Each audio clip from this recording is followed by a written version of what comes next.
Embracing the talents of people from all cultures, races, ethnicities, faiths, beliefs, and personal experiences is imperative for government organizations that wish to meet the needs of an increasingly diverse population. Managers and supervisors play a pivotal role in ensuring the acceptance and inclusion of all employees. With demographics becoming more racially and ethnically diverse every year, a recent surge in legal protections for more groups of employees, the trend of an increasingly later retirement age, and a rising number of women in the workplace, our labor force has never been more diverse or primed for success. Organizations that have seen the critical need to attract and retain diverse talent and have made diversity and inclusion part of their core values have proven to be far more successful than those that have not. Focusing on workplace diversity has become so important that managers have an obligation to educate themselves and then lead by example by making a serious and consistent commitment to their organization's diversity policy. Managers also have the crucial job of educating their employees about what diversity is, why it's important, and how to embrace it and participate in it. Providing this education is a constant day-to-day process that involves reinforcing the organization's training programs and enforcing the policy itself through reminders, coaching, and direct training.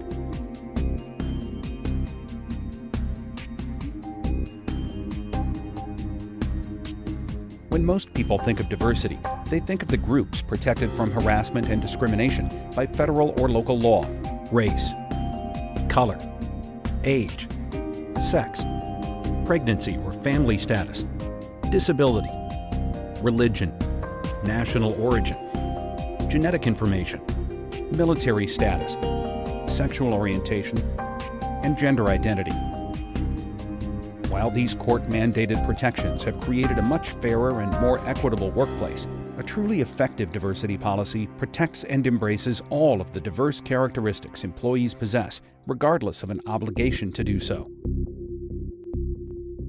Some less thought of, but no less important examples include citizenship status, income, net worth, credit history, criminal history, education, address, upbringing, life experience, physical appearance, physical abilities, critical thinking ability, language fluency, communication skills, work style, hobbies, clubs and affiliations, work experience, and political affiliation. To put it simply, workplace diversity is all of the diverse traits, beliefs, talents, knowledge, styles, and experience employees bring to the workplace, and an effective diversity policy goes far beyond any legal protections by seeking, accepting, and including all of these differences.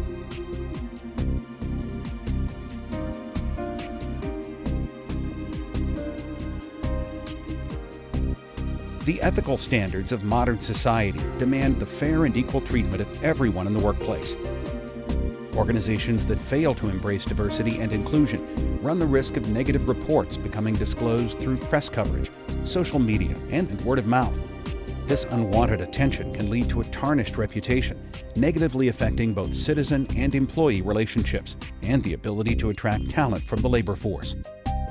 Furthermore, organizations that don't value diversity run the risk of violating federal, state, and local equal opportunity laws, which could result in expensive civil and criminal judgments and serious repercussions for offenders. Lastly, valuing diversity and inclusion takes advantage of the talents, experiences, and knowledge of every employee and results in both an increase in employee morale and the ability to recruit, retain, and hire talented and diverse staff. Consequently, diverse organizations become more productive, innovative, and creative, allowing them to provide better service to their citizens.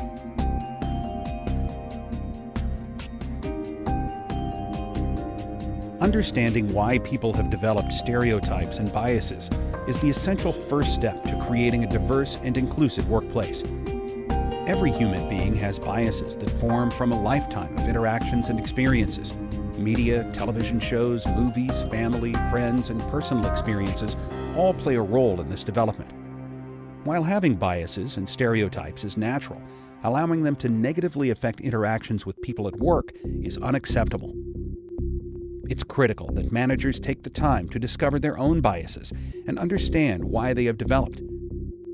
This personal reflection allows for the understanding needed to combat deeply ingrained preconceptions and set an example for the employees they manage.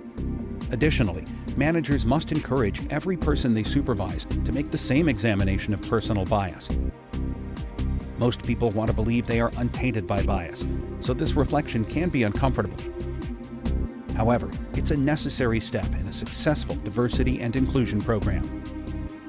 Battling personal biases that have been formed over a lifetime is never easy, so it's important to utilize the 3 most important actions needed to combat them: respect, inclusion, and finding common ground.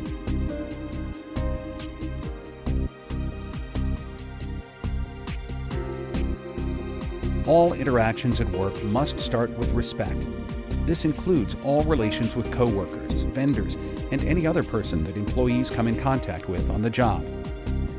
Without a foundation of respect, diversity and inclusion are impossible. Therefore, every communication, whether it be verbal, nonverbal, electronic, or in person, should focus on respect.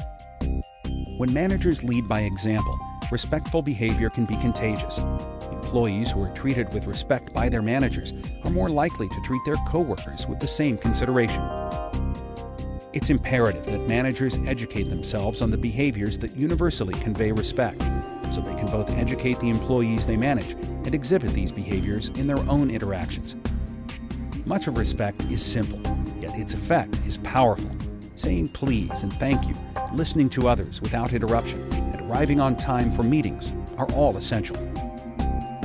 When communicating verbally, never use sarcastic, patronizing, angry, or annoyed tones of voice.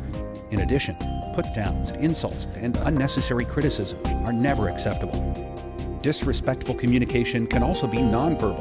Nonverbal communication is often subconscious, and it takes diligent and consistent effort to pinpoint and eliminate behavior that conveys disrespect. During face-to-face communication, be sure to maintain eye contact. Avoid looking at a watch or phone, and eliminate disrespectful gestures and eye rolling. Electronic communication should be written clearly and politely. Without the benefit of facial expression and voice inflection, messages can be easily misconstrued. Additionally, texts and emails should be returned promptly. If an immediate response is not possible, politely acknowledge receipt and explain why there will be a delay. Treating everyone with respect, regardless of personal characteristics, beliefs, or affiliations, is essential to creating a diverse and open workplace.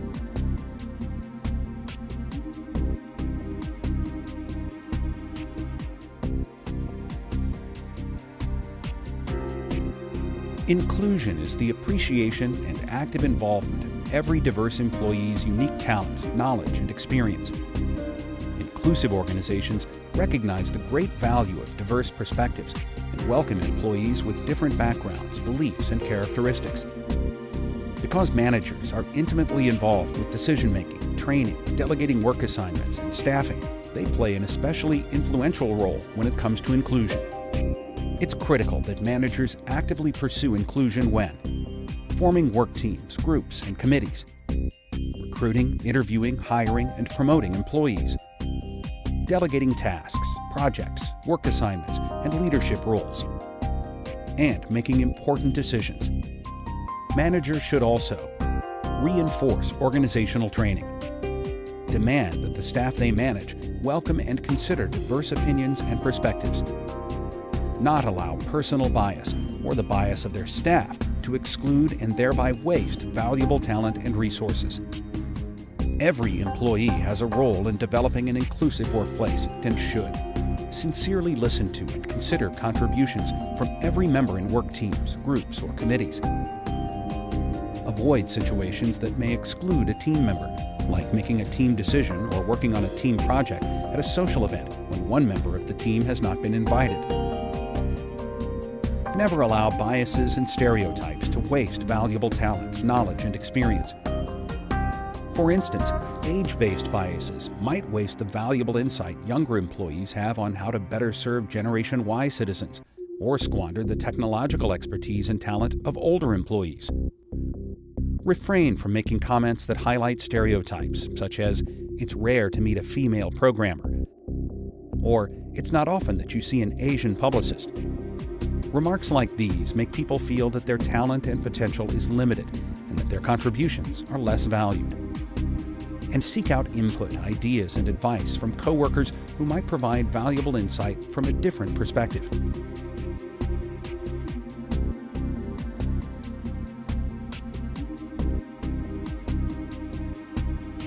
All employees have diverse characteristics, which make them unique. However, there are common human values, aspirations, and beliefs that are shared among man or woman, young or old, and in nearly every culture, ethnicity, and nationality around the world. It's critical that managers educate themselves on the diverse characteristics of their coworkers and ask that their staff do the same.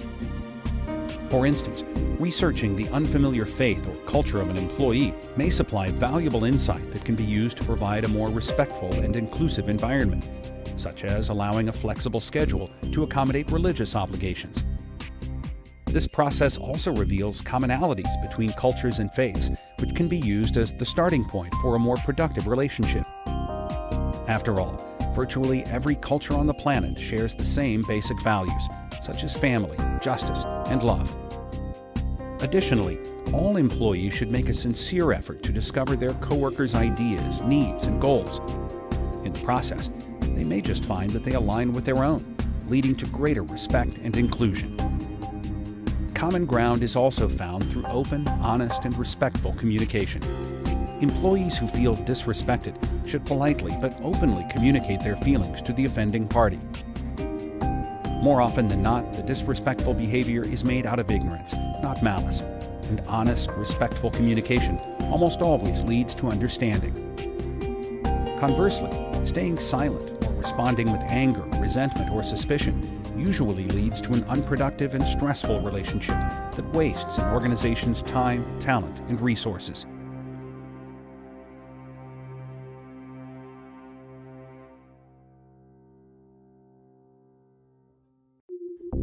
While creating a diverse and inclusive workplace may not always be easy, the benefits are so significant that it has become a requirement in today's increasingly diverse world.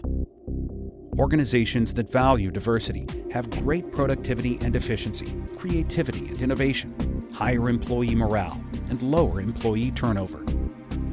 By accepting that we all have stereotypes and biases, by working toward mitigating those stereotypes through respect, inclusion, and finding common ground, every employee and organization will be more successful.